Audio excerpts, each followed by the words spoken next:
স্বপ্ন জড়িয়ে দাও অবুঝ কুসুম কলি রঙেতে রাঙিয়ে যদি মমতার রঙে তার রাঙিয়ে নাও হাত বাড়িয়ে দাও দু হাত বাড়িয়ে দাও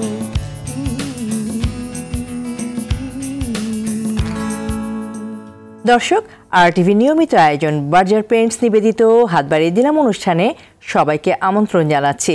আপনাদের সাথে আছি আমি সৈয়দা মুনিরা ইসলাম। সামাজিক দায়বদ্ধতা থেকে RTV সবসময় গুরুত্বপূর্ণ দায়িত্ব পালন করে আসছে সমাজের মানুষের জন্য, বিশেষ করে সমাজের পিছিয়ে পড়া মানুষদের জীবনমান উন্নয়নে, বিশেষ চাহিদা সম্পন্ন শিশুদের কল্যাণে। সামাজিক সচেতনতা বাড়াতে গুরুত্বপূর্ণ ভূমিকা রেখে চলেছে হাত বাড়িয়ে দিলাম অনুষ্ঠানটি। দর্শক, বিশেষ চাহিদা সম্পন্ন শিশুদের মনের যত্ন বা মানসিক স্বাস্থ্য ভালো রাখার জন্য কী করণীয় তা আমরা অনেকেই হয়তো জানি না, কারণ বিশেষ চাহিদা সম্পন্ন শিশুদের অন্যান্য সমস্যাগুলো সাপোর্ট দিতে গিয়ে তাদের মনের যত্ন বা মানসিক স্বাস্থ্য উপেক্ষিত থেকে যায়। কিন্তু মনের সাথে যে শরীরের একটি নিবিড় সম্পর্ক রয়েছে সেই বিষয়টি হয়তো আমাদের মনে থাকে না। শারীরিক সুস্থতার সাথে মানসিক স্বাস্থ্যের যে যোগ থাকে সেই বিষয়টাকে আমরা অনেকেই গুরুত্ব দেই না। আজ কথা বলবো কিভাবে বিশেষ চাহিদা সম্পন্ন শিশুদের মনের যত্ন নেওয়া যায়, মানসিক স্বাস্থ্য ভালো রাখা যায় এবং তাদের উন্নয়নে আমাদের করণীয় কী, এই বিষয়গুলো নিয়ে। আর এই বিষয়গুলো নিয়ে কথা বলতে আজ আমাদের স্টুডিওতে উপস্থিত আছেন ডক্টর ফায়েজা আহমেদ, সিনিয়র ইন্সট্রাক্টর ও শিশু মনোবিজ্ঞানী, শিশু বিকাশ কেন্দ্র, স্বাস্থ্য অধিদপ্তর, ঢাকা। এবং আমাদের সাথে আরও উপস্থিত আছেন আমাদের সমাজের একজন বরেণ্য মানুষ, আমাদের সমাজের অনুপ্রেরণা, সফল সংগঠক, সমাজসেবক প্রফেসর ডক্টর হোসনে আরা বেগম, প্রতিষ্ঠাতা ও নির্বাহী পরিচালক TMSS বগুড়া। দর্শক, চলে যাচ্ছি মূল আয়োজনে। আর আজকে আয়োজনের শুরুতেই আপনাদের দুজনকে স্বাগত জানাচ্ছি আমাদের আজকের অনুষ্ঠানে। ডাক্তার ফায়েজা আহমেদ, আমাদের বিশেষ চাহিদা সম্পন্ন যে শিশুরা রয়েছে, কিশোর কিশোরীরা রয়েছে, তাদের মনের যত্ন নেওয়াটা কতটা গুরুত্বপূর্ণ? অনেক ধন্যবাদ। এটা একটা খুবই গুরুত্বপূর্ণ বিষয়, কারণ বিশেষ চাহিদা সম্পন্ন শিশুদেরকে নিয়ে তাদের পরিবার তাদের আচরণের যে বিষয়গুলো আছে বা সমাজে অন্তর্ভুক্তিমূলক বিষয়গুলো নিয়ে কাজ করতে যে এত বেশি চ্যালেঞ্জের সম্মুখীন হয় যে তাদের মনের যত্ন বা তার মনের ভেতরে কী হচ্ছে এটা কিন্তু অনেক ক্ষেত্রে অবহেলিত রয়ে যায়। এটার জন্য যেটা হয় যে তাদের ভেতরে যখন তাদের বয়ঃসন্ধিক্ষণের পরিবর্তন আসে সেই সময় কিন্তু তাদের ভেতরে একটা মনোদৈহিক পরিবর্তন আসে। এই মনোদৈহিক পরিবর্তনে তার ভেতরে যে একটা হরমোনাল চেঞ্জ হয় সেই সময়টাতে এমনিতেও দেখবেন যে স্বাভাবিক বিকাশপ্রাপ্ত শিশুদের ভেতরেও মুডের একটা চেঞ্জ হতে থাকে, তাদের টেম্পারামেন্ট চেঞ্জ হয়, অল্পতেই হয়তো একটা অবাধ্যতা করছে, অকারণেই মনটা খারাপ থাকে। তো সেই সময়টাতে পরিবারের সদস্যরা এমনিতেই কিন্তু একটা হিমশিম খেতে থাকে যে আমি বুঝতে পারি না যে ও কোনটাতে খুশি হয়, ও কোনটাতে রেগে যায়।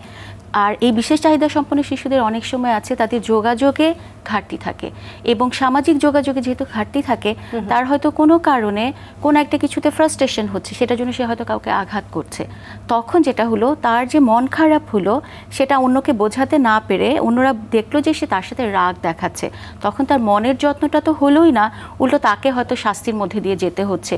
এটার জন্য তাদের এই যখন পরিবর্তনগুলো আসা শুরু করে তখন অবশ্যই একজন মনোচিকিৎসকের শরণাপন্ন হওয়াটা খুবই দরকার, এবং তার মানসিক পরিবর্তন কী ধরনের হচ্ছে, কী ধরনের সে সমস্যার ভিতর দিয়ে যাচ্ছে সেটার জন্য বেশ কিছু অ্যাসেসমেন্ট এবং তাদের ইন্ডিভিজুয়াল থেরাপির ভিতর দিয়ে যাওয়া খুব প্রয়োজন। সাধারণত যেটা দেখা যায় বিশেষ চাহিদা সম্পন্ন শিশুদের ক্ষেত্রে তাদের নানা রকম সমস্যা থাকে, এই সমস্যাগুলোকে অ্যাড্রেস করতে যেই বাবা মা হিমশিম খান এবং ওটাকেই প্রাধান্য দেন, এটাই হচ্ছে বাস্তবতা।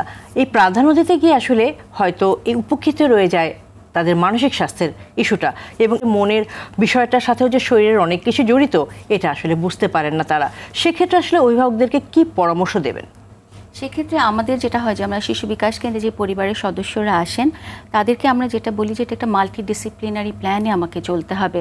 যেমন একটা শিশুর শিক্ষা নিয়ে যেমন আমি কাজ করব, তার বিকাশের যে অংশগুলোতে সে পিছিয়ে আছে সেই জায়গাগুলোতে যেমন তাকে সহায়তা করব, একই সাথে তাকে যখন পরিবারের সদস্যরা বুঝছে না তাদের জন্য আমরা একটা ফ্যামিলি কাউন্সেলিং সেশনের ব্যবস্থা করি, যে ওই শিশুকে বোঝার জন্য একজন মনোবিজ্ঞানীর সাথে বসবেন, এবং পরিবারের সদস্যদের কিন্তু কিছু ফ্রাস্ট্রেশন আছে যে তাদের কিন্তু একটা হতাশা কাজ করে যে আমার শিশু তো পিছিয়ে আছে, ও অন্যদের সাথে পারছে না। তো সেই জায়গাটাতে পরিবারের সদস্যদেরকে সহায়তা করি এবং ওই শিশুর না বলা কথা, যেটা হয়তো সে তার সামাজিক যোগাযোগে ঘাটতির কারণে বুঝিয়ে বলতে পারছে না, সেই জায়গাটা আমরা বোঝার চেষ্টা করি। এবং আপনি খেয়াল করবেন, যখন আমাদের কখনো কখনো খুব মন খারাপ হয়, কেউ যদি আমাকে খুব মনোযোগ দিয়ে শোনে, আমরা যেটাকে বলি অ্যাক্টিভ লিসেনিং, এটা কিন্তু আমার মনের কষ্ট অনেকখানি কমিয়ে দেয়।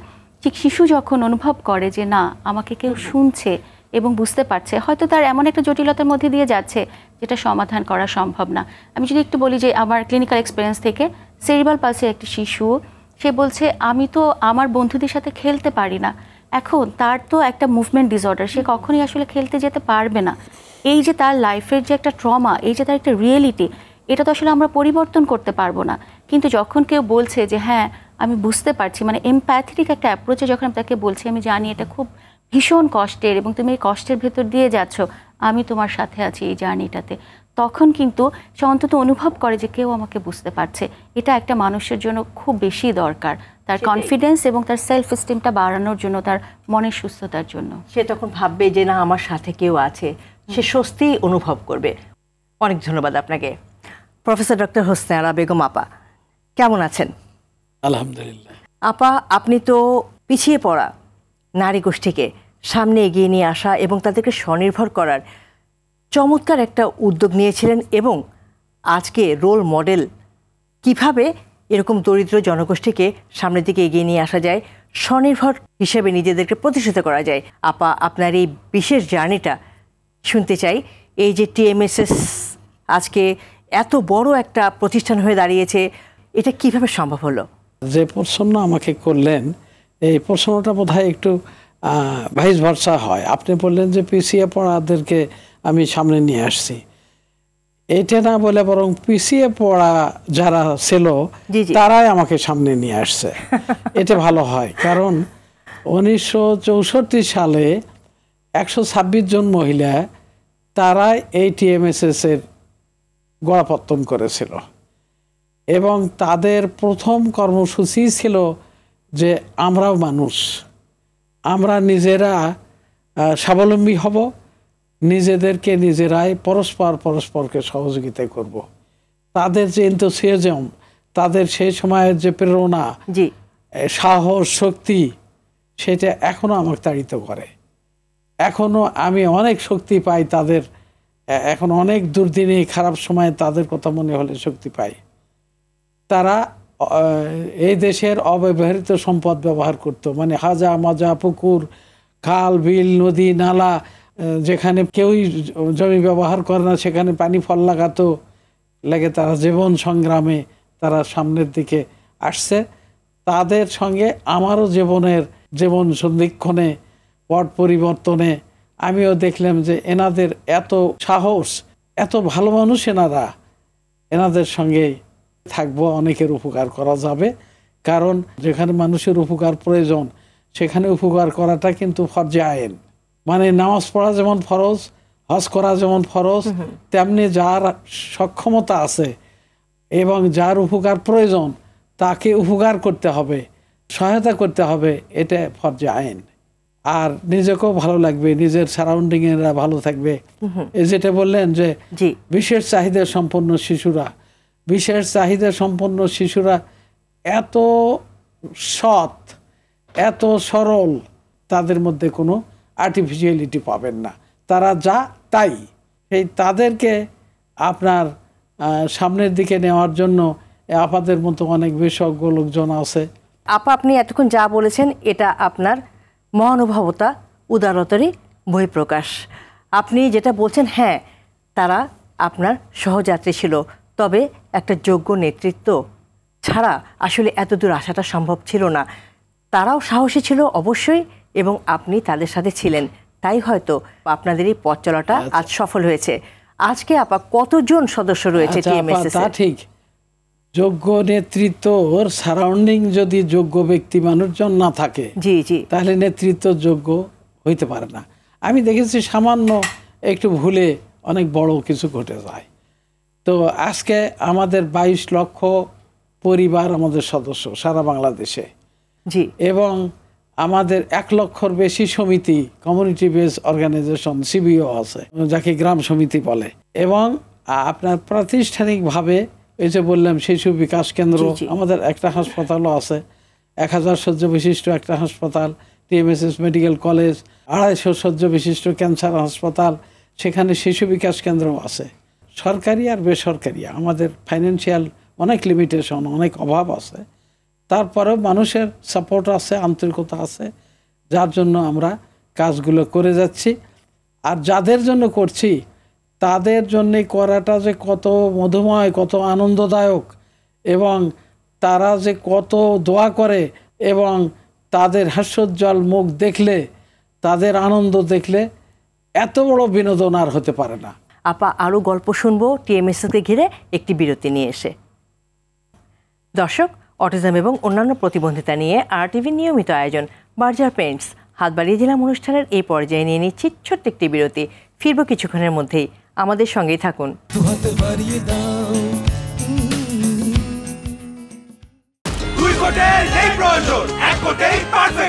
সময় ও খরচ দুটোই বাঁচান। বার্জার 1 কোট ইমালশন, 1 কোটে পারফেকশন।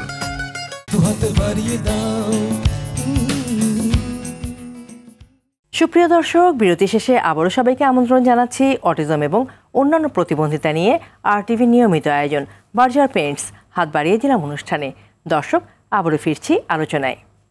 হোসনেরা আপা, যেখানে ছিলাম বিরতিতে যাবার আগে টিএমএসএসকে নিয়ে আপনি বলছিলেন, যেটা বলতেছিলাম, জি জি, সেই 126 জন মহিলার 206 মণ চাল, জি, এটা ছিল ইনিশিয়াল সম্বল। আর বিভিন্ন ব্যক্তি তাদের অনেক জমি জমা বর্গা দিয়ে আসছে, অথবা কেউ জমি করে না, সেগুলো জমিকে ফসলের আওতায় নিয়ে আসার জন্য অব্যবহৃত সম্পদ ব্যবহারকরণ প্রকল্প নামক ইনিশিয়াল প্রকল্প নিয়ে সেগুলোতে আবাদ করে তাদেরকে কিছু কিছু জমিওয়ালাদেরকে দিয়ে সেখান থেকে তাদের জীবনযাত্রা, জি, এবং বাসাবাড়িতে কাজের মেয়ে সরবরাহ করা, ত্রিপক্ষীয় চুক্তি করে ইনিশিয়াল কাজ আমরা সেটা করতাম। এর মধ্যে দেখেছি যে ওই যে প্রতিবন্ধিতা বা বিশেষ চাহিদা সম্পন্ন পাঠানোর পরে বলতেছে এ তো প্রতিবন্ধী, এক কেন দিয়েছেন, অথচ সে সব পারে। তারপরে আমরা চিন্তা করলাম যে প্রতিবন্ধীদের জন্য কিছু করা দরকার। ওই রিলিজিয়াস কমপ্লেক্সে প্রতিবন্ধী পুনর্বাসন, প্রতিবন্ধী স্কুল এবং তাদেরকে বিশেষ এডুকেশন, এগুলো কার্যক্রম আমরা চালাচ্ছি। আপা, অসংখ্য ধন্যবাদ আপনাকে। আবারও ফিরবো আপনার কাছে।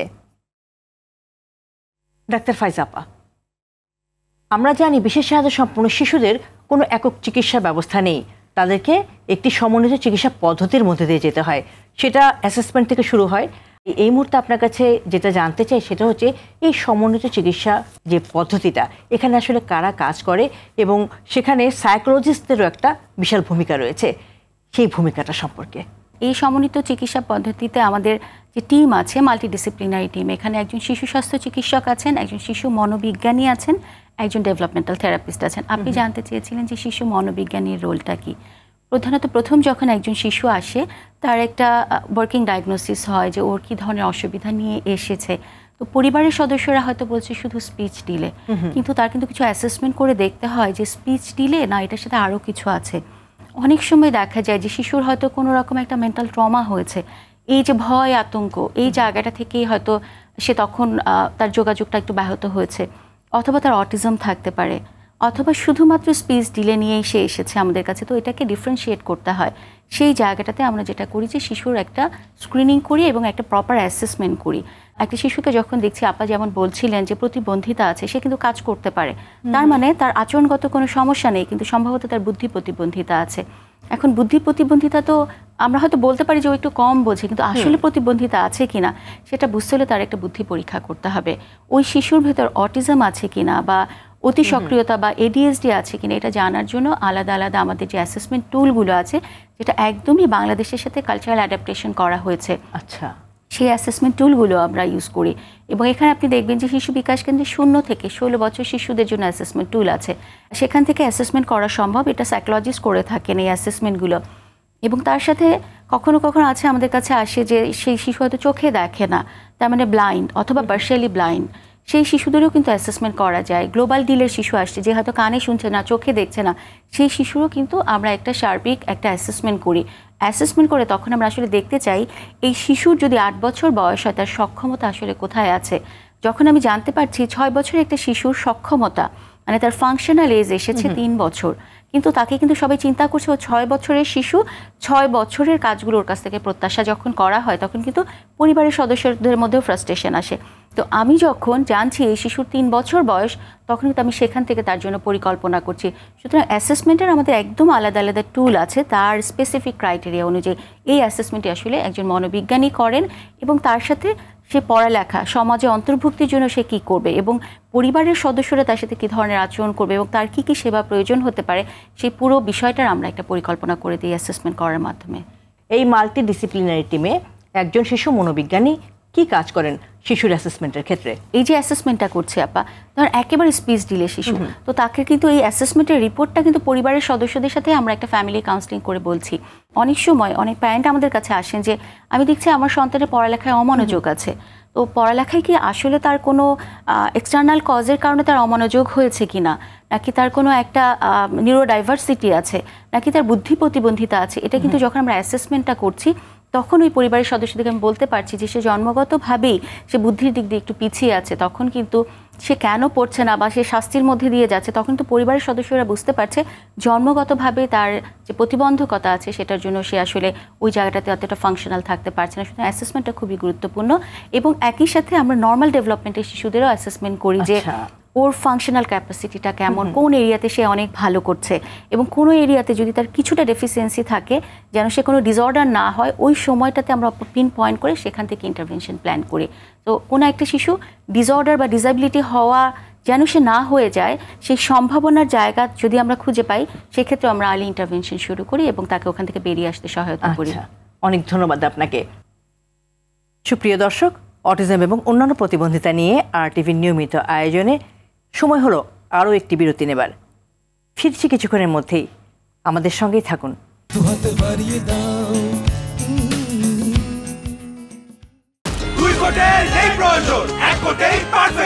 সময় ও খরচ দুটোই বাঁচান। বার্জার 1 কোটি মালসন, 1 কোটে পারফেকশন।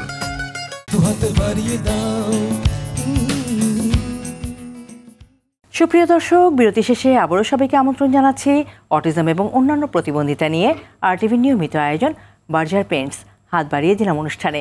আর আপনাদের সাথে আছি আমি সৈয়দা মুনিরা ইসলাম। দর্শক, আবারও ফিরছি আলোচনায়। হোসনার আপা, TMSS রিলিজিয়াস কমপ্লেক্স বলে একটি বিশাল কমপ্লেক্স আছে যেখানে বেশিরভাগ কাজই আসলে চ্যারিটি হিসাবে করা হয়। আপা, এই কমপ্লেক্সটির কার্যক্রম সম্পর্কে আপনার কাছে জানতে চাচ্ছি। এই কমপ্লেক্স হলো TMSS এরই একটা কমপ্লেক্স। জি, TMSS এর আপনার হলো পলিডাইভার্সিফাইড বলতে পারেন, বহুমুখী সমন্বিত কার্যক্রম আছে। তো এই কার্যক্রমের ফলে কার্যক্রম করতে গিয়ে যে নিড অ্যানালাইসিস হয়েছে, সেই নিডের প্রেক্ষিতে রিলিজিয়াস কমপ্লেক্স করা হয়েছে। রিলিজিয়াস কমপ্লেক্সে এই মাদ্রাসা শিক্ষা, কারণ অনেকে আমাদের গ্রাম অঞ্চলে যাদের বাচ্চা কাচ্চা হয় না, সন্তান হয় না, তারা নিয়ত করে যে আল্লাহ যদি আমাকে সন্তান দেয় তা আমি মাদ্রাসায় পড়াবো। তো সুতরাং সে তো মাদ্রাসায় পড়াবি, ম্যারিটোরিয়াস ছাত্র, সেজন্য একটা গ্রুপ অফ পিপল তারা কন্ট্রিবিউটও করে, তারা তাদের ছেলে মেয়েদেরকে মাদ্রাসায় পড়ায়। তারপরে প্রতিবন্ধী, যেটা বিশেষ চাহিদা সম্পন্ন বলতেছেন, এরাও কিন্তু ভালো ঘরেরই অনেকে, তারাও সেখানে আসে। আর আপা যেটা বললেন, ওখানে কিন্তু আপনার সাইকোলজিস্ট, মনোবিজ্ঞানী, তারপরে মনোরোগ ডাক্তার, আমাদের হাসপাতালের যে সাইকেট্রিক ডিপার্টমেন্ট আছে ওই ডিপার্টমেন্টেরই বাই রোটেশনে ডাক্তাররা সেখানে যায়। আর স্পেশাল এডুকেশনের জন্য তো কোর্স করাই আছে, সেই কোর্সে তাদেরকে শেখানো হয়, বিভিন্ন থেরাপি দেওয়া হয়, সবই চলে। এগুলো তো প্রাতিষ্ঠানিক ভিত্তিতে আমরা করছি, কিন্তু সমাজে আপনার মাস পিপলের ইনভলভমেন্ট এবং সামাজিক যে যাকে বলা হয় মূল্যবোধের পরিবর্তন, আমূলের পরিবর্তন, বন্দোবস্তের পরিবর্তন, এইটা কিন্তু আসলে হচ্ছে না। হওয়ার জন্য আমাদের যেটা সেটা হলো, ধরেন যেমন অনেকে বলে যে হবে কি, এটা গরিব দেশ, এখানে অশিক্ষিত দেশ, হবে না। আমি বলি তা না, কারণ এখানে মসজিদের সংখ্যা প্রত্যেকটা পাড়ায় মহল্লায় মসজিদ হয়েছে, মসজিদ বৃদ্ধি পাচ্ছে। তারপরে মসজিদের মধ্যে আপনার টাইলসের মেঝে, মসজিদে এসি লাগানো হচ্ছে, মসজিদের মুসল্লিও বাড়তেছে। এখানে তো ডেভেলপ একটা রিলিজিয়াস, এরকম মন্দিরেরও তাই, মন্দির বা অন্য ধর্মাবলম্বীর হয়তো এত বৃদ্ধি পায়নি, কিন্তু ইসলাম ধর্ম যেহেতু সংখ্যা বেশি এখানে এত ভেগরাজ বৃদ্ধি পাচ্ছে, এটা তো পজিটিভ ডেভেলপমেন্ট। তো এই মসজিদকে কেন আমরা মানবতার কাজে লাগাতে পারি না? এই মসজিদে শুধু হকুল্লাহ চলে, আল্লাহর ইবাদত, হকুল ইবাদের কোনো কথা এখানে বলা যাবে না, করা হবে না।